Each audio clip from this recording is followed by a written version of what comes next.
A black man was thrown out of a car dealership like an unwelcome guest who dared to step onto the territory of the elite. Humiliated and crushed, Lucas Harper swore this would be the beginning of his revenge. A month later, he returned to the same dealership, but not as a customer. As their new owner, ready to put an end to this story.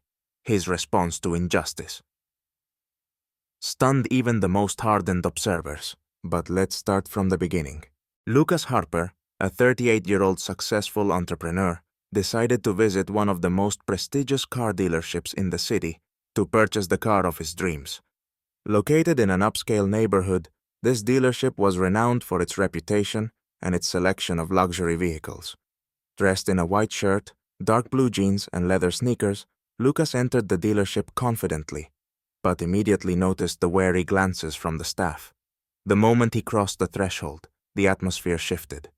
Employees who had been warmly smiling at other customers suddenly lost interest and averted their eyes. Lucas approached the reception desk, but the woman seated there didn't even lift her head, staying focused on her phone. Calmly, he explained that he was there to browse cars, but his words seemed to spark no interest. Without a word, she pointed to the chairs in the corner, signaling that he would need to wait. Lucas sat down and began observing. The dealership staff actively approached other visitors, discussing vehicles, offering coffee, and escorting them to view showroom models. Yet no one came over to him. After 20 minutes of waiting, the dealership manager finally emerged. A middle-aged man in an expensive suit stopped in front of Lucas, giving him a scrutinizing look. His expression betrayed a mix of distrust and disdain. A brief conversation made it clear that Lucas's presence there was unwelcome. The manager spoke quickly, with cold politeness, explaining that premium-class vehicles required prior reservations and, in his words, were clearly not meant for someone like Lucas. The entrepreneur's attempt to explain that he was ready to buy a car immediately only heightened the manager's hostility.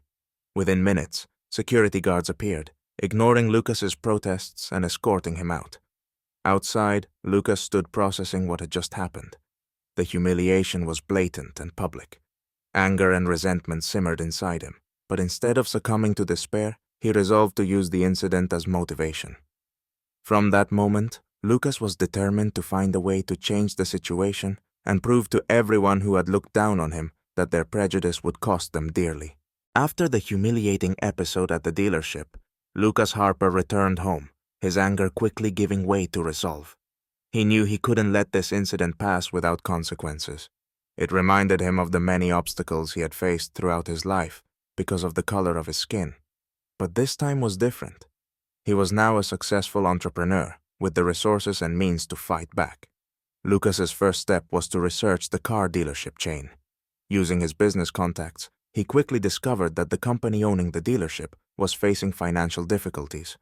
An economic downturn, declining sales, and unsustainable operating costs had left them vulnerable. The brand, once considered elite, was now seeking new investors, or in Lucas's case, a buyer.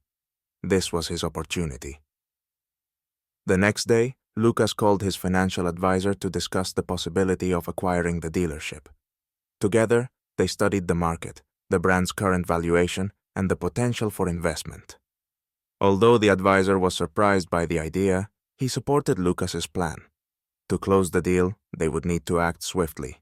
Lucas assembled a team of lawyers and merger and acquisition specialists to prepare an official offer. At the same time, Lucas decided to draw attention to the issue without revealing the details of his plan. He recorded a short video, recounting how he had been thrown out of the dealership, simply because he didn't fit their stereotypical image of a customer. The video, posted on social media, went viral. Thousands of people began sharing their own stories of discrimination in public spaces. The discussion quickly spread across platforms, and major news outlets started taking an interest in the story. Meanwhile, the deal to acquire the dealership chain was moving forward. Lucas met with company representatives, reviewed financial statements, and negotiated terms. The process was intense. The company's leadership tried to raise the price, sensing his interest, but Lucas, an experienced negotiator, stood firm. He knew their position was weaker than they were letting on. Within 2 weeks, the deal was finalized. Lucas officially became the owner of the dealership chain, including the very showroom where he had been mistreated. The staff, including the manager Garrett Wilson, had no idea that their new boss was the same man they had recently humiliated. Simultaneously, Lucas began planning changes to the company's operations. He developed a strategy that included mandatory training for employees on racial and social discrimination. For Lucas, it wasn't just about revenge, it was about ensuring that such behavior would no longer be tolerated. He understood that systemic change required concrete action. Finally, the time came for his return to the dealership. He wasn't planning just an ordinary meeting. This was going to be a moment that demonstrated how one act of injustice could inspire the transformation of an entire system. A month had passed since the humiliating incident at the car dealership. During this time, Lucas Harper finalized the deal and officially became the owner of the dealership chain. The entire process was carefully planned to keep his identity a secret until he was ready to reveal it. Now, the moment for his return had arrived. On that day, Lucas drove to the dealership in a flashy, eye-catching car from a competing brand. The bold vehicle immediately drew the attention of the staff. He parked right at the entrance, and as soon as he stepped out, his presence sparked whispers among the employees. None of them had any idea that the man before them was their new boss. The dealership manager, Garrett Wilson, noticed Lucas, frowned slightly, and then approached him, maintaining a professional facade, but with a clear tone of irritation in his voice. Lucas calmly introduced himself and stated that he was there for an important meeting, which had already been scheduled. His tone and confidence puzzled Garrett, but without pressing further, he led Lucas to the office meeting room. Inside, a few regional managers of the dealership chain were already waiting, having been informed in advance about the meeting with the new leadership. Garrett, still clueless about what was happening, took a seat with them. When Lucas began introducing himself as the new owner of the company, the atmosphere in the room changed dramatically. The managers exchanged astonished glances, while Garrett turned pale, his self-assured demeanor evaporating. Without raising his voice, Lucas began recounting his recent experience. He described the day he was humiliated at this very dealership, escorted out by security guards, and mocked by the staff behind his back. Now, sitting at the head of the table, he made it clear that such behavior was not just unacceptable, it would have immediate consequences. Lucas then outlined his strategy for change. He announced that the company would be implementing a training program for all employees to eliminate discrimination. Garrett attempted to defend his actions on the day of the incident, but Lucas interrupted him, calmly sliding a resignation letter across the table. "You'll find everything in order," Lucas remarked. Garrett's face turned even paler as he picked up the papers with trembling hands. At that moment, Lucas pulled out a tablet and played a surveillance video from the dealership. It captured every moment from that day, from being ignored at the reception desk to the mocking comments from the staff. The managers sat frozen, realizing just how far their disregard for customers had gone. Lucas further explained that his story had already gone viral on social media, with millions of people learning how the dealership treated its customers. The damage to their reputation was undeniable, and he made it clear that such behavior would no longer be tolerated. The employees, including Garrett, began to grasp that their futures now depended on Lucas's decisions. After the meeting, Lucas walked into the showroom. This time, he was surrounded by silent, tense employees who no longer dared to look down on him. He paused, scanned the room, and said, "This place should be a symbol of quality, not prejudice. If anyone disagrees, I'm happy to show you the door." Someone from the staff recorded his words on video, and once again, the footage went viral. Lucas's story became not just a personal triumph, but an example for many of how to confront discrimination and effect change. After publicly exposing the dealership's policies and firing Garrett Wilson, Lucas Harper wasn't done. His goal went far beyond simply reclaiming his dignity. He wanted to use this incident as a platform to reform corporate culture and draw attention to systemic racism. In the first week following his return, Lucas organized a meeting with the regional managers of the entire dealership chain. During the meeting, he unveiled a reform plan that included mandatory training on diversity, inclusivity, and anti-discrimination practices. He insisted that the program be mandatory for all employees, from receptionists to top executives.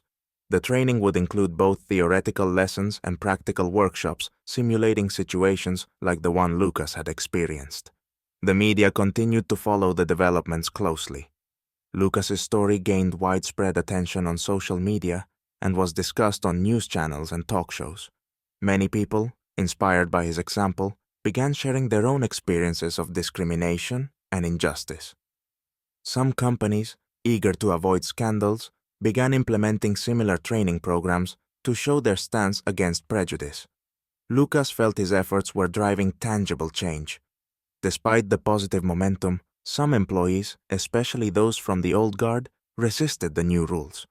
They viewed Lucas's reforms as overly radical and even accused him of reverse discrimination. Several individuals resigned, but Lucas saw this as part of the necessary process to cleanse the company. He understood that change always meets resistance, especially when it challenges deeply ingrained biases. Simultaneously, Lucas invested in a rebranding campaign for the dealership chain. The new slogan read, "Cars for everyone, quality without prejudice." The advertisements featured people from diverse backgrounds, symbolizing the company's newfound openness and values. The campaign resonated with the public, drawing in a larger customer base. People who had previously avoided dealerships out of fear of being mistreated now felt welcome. Meanwhile, Garrett Wilson's fate became a topic of public discussion. After his dismissal, he struggled to find work in other companies, as his name had become synonymous with scandal. No one wanted to risk their reputation by hiring someone involved in such a high-profile incident. Eventually, Garrett reached out to Lucas, seeking to explain his actions and apologize. Garrett admitted that his behavior was driven by bias, but also tried to justify it by pointing to the pressure and entrenched corporate culture. Lucas listened without malice, but made it clear that change starts with individual choices. Garrett was offered the chance to participate in the company's educational program as an external attendee.